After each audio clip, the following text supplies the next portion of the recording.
Friends, welcome back to Charvi's kitchen. So ಇವತ್ತು ನಮ್ಮ ಚಾನಲ್ನಲ್ಲಿ ಗೋರಿಕಾಯಿ ಹಾಗೂ ಆಲೂಗಡ್ಡೆಯಿಂದ ಒಂದು ಡಿಫ್ರೆಂಟಾಗಿ ಫ್ರೈ ಯಾವ ರೀತಿ ಮಾಡೋದಂತ ಹೇಳಿ ನೋಡೋಣ. ತುಂಬ ಈಸಿಯಾಗಿರುತ್ತೆ ಹಾಗೂ ಅಷ್ಟೇ ರುಚಿಯಾಗಿರುತ್ತೆ. ಹಾಗಿದ್ರೆ ಬನ್ನಿ ಪ್ರಾಸೆಸ್ ನೋಡೋಣ. ಮೊದಲಿಗೆ ಇಲ್ಲಿ ಪ್ಯಾನ್ ತೊಗೊಂಡು 2 ಟೇಬಲ್ ಸ್ಪೂನ್ ಆಗೋಷ್ಟು ಆಯಿಲ್ ಯೂಸ್ ಮಾಡ್ತಾ ಇದ್ದೀನಿ. ಆಯಿಲ್ ಹೀಟ್ ಆದ ನಂತರ ಇಲ್ಲಿ ಅರ್ಧ ಟೇಬಲ್ ಸ್ಪೂನ್ ಆಗೋಷ್ಟು ಸಾಸಿವೆ ಹಾಗೂ ಅರ್ಧ ಟೇಬಲ್ ಸ್ಪೂನ್ ಆಗೋಷ್ಟು ಜೀರಿಗೆ ಹಾಗೂ 1 ಒಣಮೆಣಸಿನ್ಕಾಯಿ ಹಾಗೂ 2 ಗ್ರೀನ್ ಚಿಲ್ಲಿ ಆ್ಯಡ್ ಮಾಡ್ತಾ ಇದ್ದೀನಿ. ಸ್ವಲ್ಪ ಮಟ್ಟಿಗೆ ಈ ರೀತಿ ಹುರ್ಕೋಬೇಕಾಗುತ್ತೆ. ಈಗ ಇದರಲ್ಲಿ ಒಂದು ದಪ್ಪದಾದ ಆನಿಯನನ್ನು ಈ ರೀತಿ ಸಣ್ಣದಾಗಿ ಉದ್ದುದ್ದಕ್ಕೆ ಕಟ್ ಮಾಡಿ ಆ್ಯಡ್ ಮಾಡ್ತಾ ಇದ್ದೀನಿ. ಸೊ ಇದನ್ನು ಹಾಕಿ ಒಂದು 2 ನಿಮಿಷ ಈ ರೀತಿ ಫ್ರೈ ಮಾಡ್ಕೋಬೇಕಾಗುತ್ತೆ. ಹಾಗೂ ಇಲ್ಲಿ ಕರಿಬೇವು ಅಷ್ಟು ಕೂಡ ಆ್ಯಡ್ ಮಾಡ್ತಾ ಇದ್ದೀನಿ. ಸೊ ತುಂಬ ಫ್ರೈ ಆಗೋದು ಬೇಡ, ಸ್ವಲ್ಪ ಮಟ್ಟಿಗೆ ಕಲರ್ ಚೇಂಜ್ ಆದರೆ ಸರಿ ಹೋಗುತ್ತೆ. ಈಗ ಇದರಲ್ಲಿ ಇಲ್ಲಿ ಗೋರಿಕಾಯಿ ತೊಗೊಂಡಿದ್ದೀನಿ ನೋಡಿ, ಒಂದು 300 ಗ್ರಾಮ್ಸ್ ಆಗೋಷ್ಟು ಈ ರೀತಿ ಚೆನ್ನಾಗಿ ವಾಶ್ ಮಾಡಿ ಒಂದು ಮೀಡಿಯಮ್ ಸೈಜ್ ಪೀಸಸ್ ಆಗಿ ಕಟ್ ಮಾಡಿ ಆ್ಯಡ್ ಮಾಡ್ತಾ ಇದ್ದೀನಿ.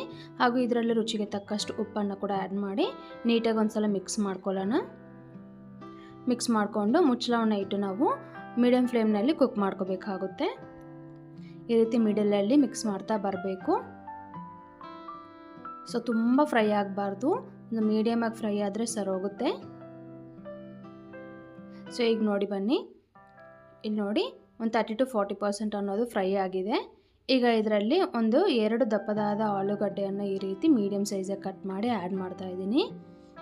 ನೀವು ಕ್ವಾಂಟಿಟಿ ಅನ್ನೋದು ಯಾವ ರೀತಿ ಬೇಕಾದರೂ ತೊಗೋಬೋದು. ಸೊ 2 ಈಕ್ವಲಾಗಿ ತೊಗೋಬೋದು, ಇಲ್ಲ ಒಂದು ಹೆಚ್ಚು ಒಂದು ಕಡಿಮೆ ಕೂಡ ತೊಗೋಬೋದು. ಇದನ್ನು ಹಾಕಿ ನೀಟಾಗಿ ಒಂದು ಸಲ ಮಿಕ್ಸ್ ಮಾಡಿಕೊಂಡು ಮುಚ್ಚಳವನ್ನು ಇಟ್ಟು ಇದನ್ನು ಅಷ್ಟೇ ನಾವು ಕುಕ್ ಆಗೋದಕ್ಕೆ ಬಿಡಬೇಕಾಗುತ್ತೆ 4 to 5 ಮಿನಿಟ್ಸ್. ಹಾಗೂ ಮಿಡಲಲ್ಲಿ ಈ ರೀತಿ ನಾವು ಮಿಕ್ಸ್ ಮಾಡ್ತಾ ಬರಬೇಕು. ಇಲ್ಲಿ ನೋಡಿ ಆಲೂಗಡ್ಡೆ ಅನ್ನೋದು ಕೂಡ ಸ್ವಲ್ಪ ಫ್ರೈ ಆಗಿದೆ.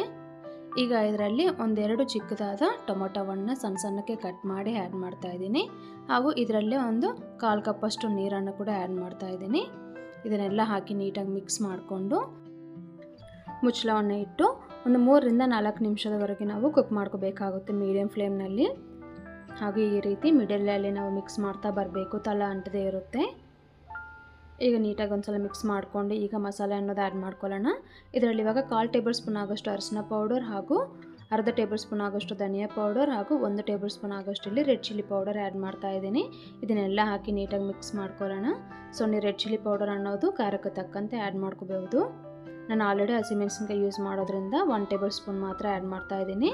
ಇದನ್ನೆಲ್ಲ ಹಾಕಿ ಒಂದು 3-4 ನಿಮಿಷದವರೆಗೆ ಈ ರೀತಿ ಲೋ ಫ್ಲೇಮ್ನಲ್ಲಿ ಕುಕ್ ಮಾಡಿಕೊಂಡ್ರೆ ಪರ್ಫೆಕ್ಟಾಗಿ ರೆಡಿ ಆಗುತ್ತೆ. ಈಗ ನೋಡೋಣ ಬನ್ನಿ, ನೋಡಿ ಎಷ್ಟು ಚೆನ್ನಾಗಿ ಫ್ರೈ ಆಗಿದೆ. ಈಗ ಇಲ್ಲಿ ಕೊನೆಯಲ್ಲಿ ಅರ್ಧ ಟೇಬಲ್ ಸ್ಪೂನ್ ಆಗೋಷ್ಟು ಗರಂ ಮಸಾಲ ಹಾಗೂ ಒಂದು ಸ್ವಲ್ಪ ಮಟ್ಟಿಗೆ ಕೊತ್ತಂಬರಿ ಸೊಪ್ಪನ್ನು ಆ್ಯಡ್ ಮಾಡಿ ನೀಟಾಗಿ ಮಿಕ್ಸ್ ಮಾಡ್ಕೊಳ್ಳೋಣ. ಸೊ ಮಿಕ್ಸ್ ಮಾಡಿಕೊಂಡು ಫ್ಲೇಮ್ನ ಆಫ್ ಮಾಡ್ಕೋಬೇಕಾಗುತ್ತೆ.